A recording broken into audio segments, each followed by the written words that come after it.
ये कोड नजर आ रहा है ना अभी? अच्छा, मैं क्या कह रहा था कि ये जो होता है ना काउंट, ये इनिशियल वैल्यू होती है। जब भी हमने इस काउंट को अपडेट करना होगा, कोई वैल्यू इसके अंदर चेंजिंग करनी होगी ना, तो हमने सेट काउंट के ज़रिए करनी होगी। ठीक है ना?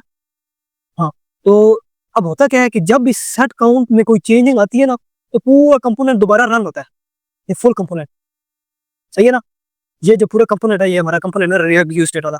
ये जब रन होता है, हाँ, ये जब रन नहीं, क्योंकि जब हमने ऑन क्लिक पे क्लिक किया ना, तो हमने सेट काउंट को एक वैल्यू असाइन किया जो 0+1 है। ठीक है ना? 2 हो गई, 0+1 हुआ तो 1 हो गई, सॉरी। तो जैसे ही वो 1 हुई तो ज़ाहिर बात है सेट काउंट के अंदर कोई चीज़ चेंज हुआ है ना, कोई अपडेट चीज़ हुई है। तो जैसी कोई चीज़ अपडेट होती है ना सेट काउंट के अंदर, तो दोबारा कंपोनेंट रन होता है। कंपोनेंट रन हुआ तो फिर ये काउंट की वैल्यू क्या हुई? 1। हाँ, तो ये चीज़ होती है। मैं अभी ये रन हो गया ना, मैं आपको दिखाता हूँ। हाँ, ये रन हो गया। अभी हमने कंसोल लॉग इन करना था ना, बल्कि इधर भी चल सकता है, मैं भी नहीं। ये देखो 1 नज़र आ रहा है? एक मिनट मैं ज़ूम करता हूँ। ये 1 2 3 4 5 हमने क्या किया है, जैसे ही हमने क्लिक किया ना इस बटन पे, तो सेट काउंट को हमने एक वैल्यू असाइन करनी थी अपडेट वाली। तो ज़ाहिर बात है अगर हम सिर्फ प्लस प्लस दबाएँगे तो वो कहेगा किस चीज़ पे भैया प्लस करना है? हमने वो नहीं करना। हमने कहा है कि काउंट काउंट की इनिशियल वैल्यू 0 है, 0 के अंदर +1 कर दो जब भी ये क्लिक हो। जैसे ही जब भी क्लिक होता है तो वो जब इसकी 0 की वैल्यू 1 होगी तो 1 के अंदर 1 करेगा 2 हो जाएगा, फिर 2 होगी 2 के अंदर 1 करेगा 3 हो जाएगा। इसी वजह से हमारा ये बार-बार काउंट की वैल्यू इंक्रीज़ हो रही है।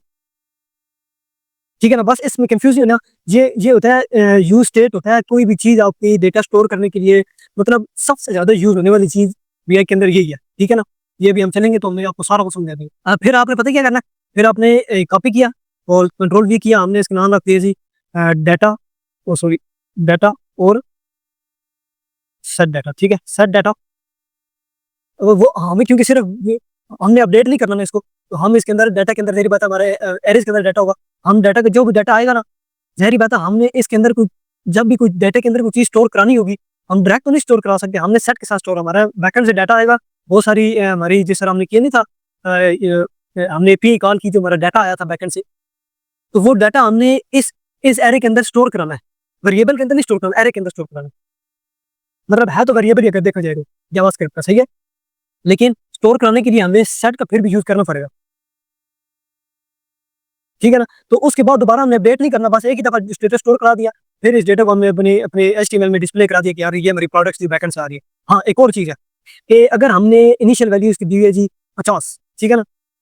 मिसाल के तौर पर हमें सिर्फ किसी जगह पे 50 डिस्प्ले कराना है, ना उसमें अपडेट करना है, ना वो वैल्यू कहीं से लेनी है, हमने इनिशियल इसको 50 दी हुई है। तो हम बस उधर ये डेटा डिस्प्ले करा देंगे डाटा, उसके बाद हमने सेट डेटा को यूज़ कहीं भी नहीं करना, तो वो इसी तरह ब्लर रहेगा। ये देखो ये येलो है, ये ब्लर है, क्योंकि हमने इसको कहीं भी यूज़ नहीं किया हुआ, तो फिर भी कोई इश्यू नहीं है, ठीक है ना? ये देखो हमारा ये 50 नज़र आ रहा है इधर, ठीक है ना?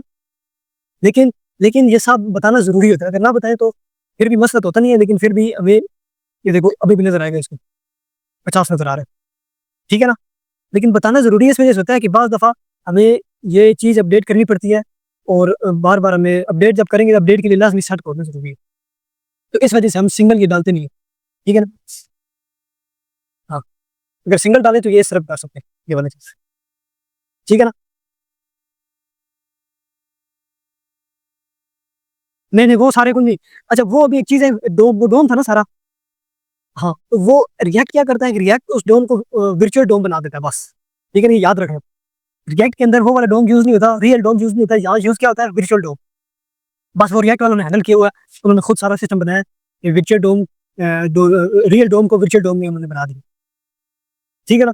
बस उसकी एक कॉपी समझ लो, उस डोम की एक कॉपी है वर्चुअल डोम जो रिएक्ट के अंदर यूज़ होती है, ठीक है ना?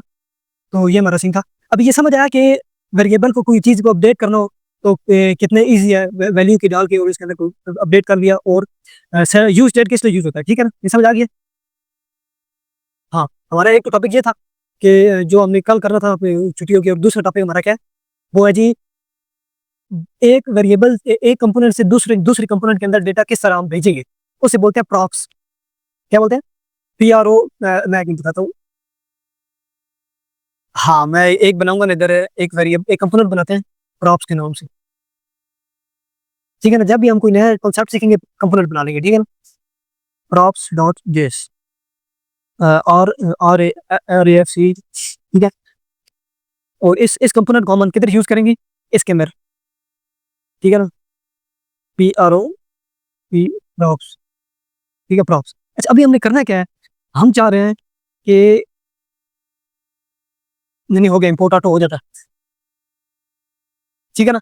अभी हमने करना क्या है, अभी मेरे तो डिस्प्ले भी देख लीजिए, ये देखो प्रॉप्स आ गए।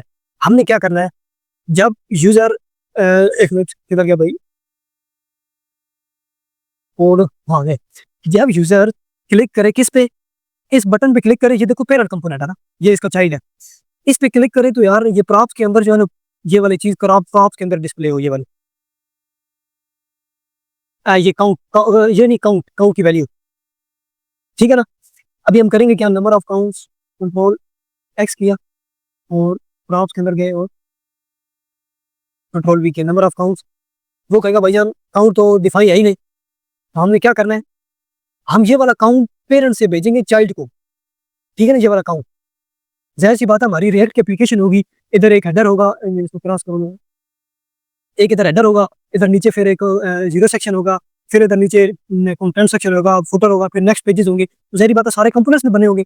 तो हमने एक कंपोनेंट का डेटा हैंडल करना होगा दूसरे कंपोनेंट के साथ, समझ आ रही है ना। तो वो हम किस तरह भेजेंगे, मिसाल के तौर पर सारे जो स्टेट्स है ना, इनको स्टेट्स बोलते हैं, ठीक है ना, स्टेट्स इधर हमने डिफाइन की हुई है, हम चाहते हैं पूरी एप्लीकेशन के अंदर वो यूजेबल हो। तो हमने करना क्या है कि पेरेंट से हमने एक प्रॉप सेंड करना है, काउंट वाला, इसके नाम रख देते हैं जी, डेटा सेंड कर रहे हैं हम कोई भी, वो इसके अंदर सेंड, काउंट हमने सेंड कर दिया, ठीक है, इस प्रॉप्स को। हाँ ये, हाँ नाम सेम होना चाहिए, याद रखना। अच्छा, जो चीज़ सेंड कर रहे हैं ना, उसका नाम सेम होना चाहिए, क्योंकि इधर हजारों चीज़ें होंगी, डेटा का नाम होगा, फिर कोई वैल्यू होगी, कोई फिर किस नाम से होगा, वेरिएबल या कुछ नाम से हम दे सकते हैं, ठीक है ना। वो फिर हमने सेंड करनी होगी तो स्पेसिफिक नाम उसी नाम के साथ हमने इधर प्रॉप्स से सेंड कर दिया। अभी हम चाहते हैं कि यार यहाँ जो किधर गया भाई, हाँ प्रॉप्स पे ना, इधर वो शो हो, हम इधर लिखेंगे प्रॉप्स, ठीक है ना। हाँ P R O P S props, data, ना ना ना डाटा नहीं लिखेंगे, हम प्रॉप्स इधर लिखेंगे कि यार उधर से हमने कोई प्रॉप्स भेजा, हमने करना क्या, हमने उधर से प्रॉप्स क्या भेजा था, काउंट ना। अभी मैं एक मिनट, मैं, ना ना ना, ये एक प्री डिफाइन होता है ना, प्रॉप्स हम सेंड कर रहे हैं यार, ये तो वेरिएबल का नाम है, हमने कंपोनेंट का नाम तो वो रख दिया, लेकिन ये प्रॉप्स हमने उधर से सेंड किया है। सेंड किस तरह किया है, समझ आ रही है, सेंड इस तरह किया, किसी नाम से भी सेंड कर सकते हैं, ठीक है ना। लेकिन जब एक्सेस करेंगे तो हम क्या लिखेंगे कि यार उधर से कुछ प्रॉप्स आ रहे हैं तो हम हैंडल करने भी लॉक कराएंगे, इधर पहले चेक करेंगे कोई चीज आ भी गई कि नहीं, प्रॉप्स के अंदर क्या आ रहा है। इधर नाम चेंज भी कर सकते हैं, वो इशू नहीं है, मैं आपको चेंज करके दिखाऊंगा, अगर इशू आया तो फिर भी हैंडल कर देंगे। अच्छा, हमने क्या करना है, कंसोल ला, रिफ्रेश किया, डेटा थोड़ा चाहिए, हाँ ये देखो हमारा डेटा हमारे पास आ रहा है। एक मिनट ये कहता हूँ, लाइन नंबर प्रॉफ जेएस के अंदर लाइन नंबर 4 है, ये देखते हैं हम, लाइन नंबर 4 प्रॉफ जेएस के अंदर हमारा डेटा 0 आ रहा है। हमने भी क्या कर, एक नाम इधर चेंज कर देते हैं, डेटा, डेटा, आपको कंफ्यूजन होगा। अभी इसको फिर से रिफ्रेश करते हैं, तो ये देखो डेटा आ रहा है, नाम से कुछ नहीं होता, वो प्रॉप्स से रखा था ना आके, हम क्योंकि इसका नाम जो प्रॉप्स है यार, डेटा सेंड करने के लिए एक कंपोनेंट से दूसरे कंपोनेंट में क्या उसको बोलते हैं, हम उसको बोलते हैं प्रॉप्स, ठीक है ना। जिस नाम से हो आके फिर आपको वो नाम भी याद हो, कोई पूछे तो हम कहेंगे यार, कोई बंदा आपसे सवाल करेंगे कि यार एक कंपोनेंट से दूसरे कंपोनेंट में कोई डेटा सेंड करना है या भेजना है, तो उस वो क्या तरीका हमने सवाल करते हैं, तो आप कहोगे यार वो प्रॉप्स के जरिए हम डेटा सेंड कर सकते हैं, ठीक है ना। तो अभी हमने प्रॉप्स ये एक्सेस कर लिया। अच्छा, अभी हमने करना क्या है कि यारी बात उधर से हमारा डेटा आ रहा है, ठीक है ना, तो हमने करना है P R O P S props dot क्या आ रहा है, डेटा,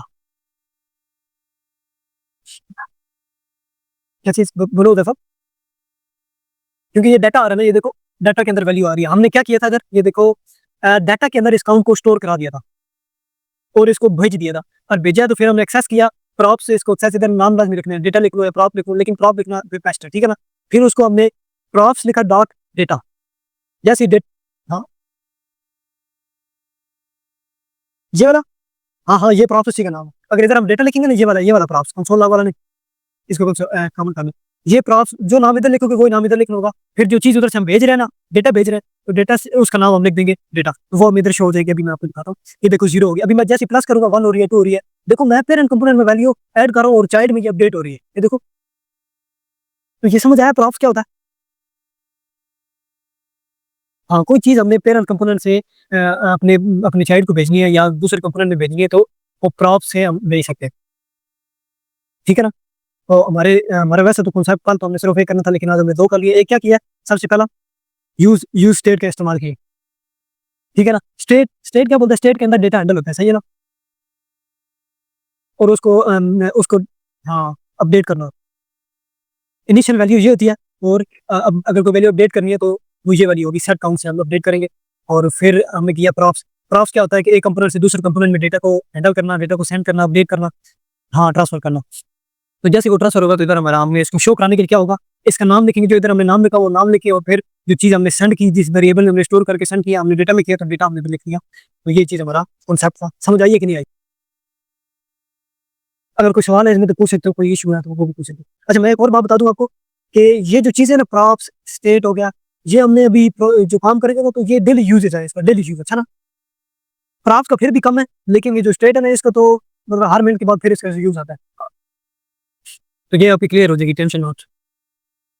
ठीक है ना? ओके।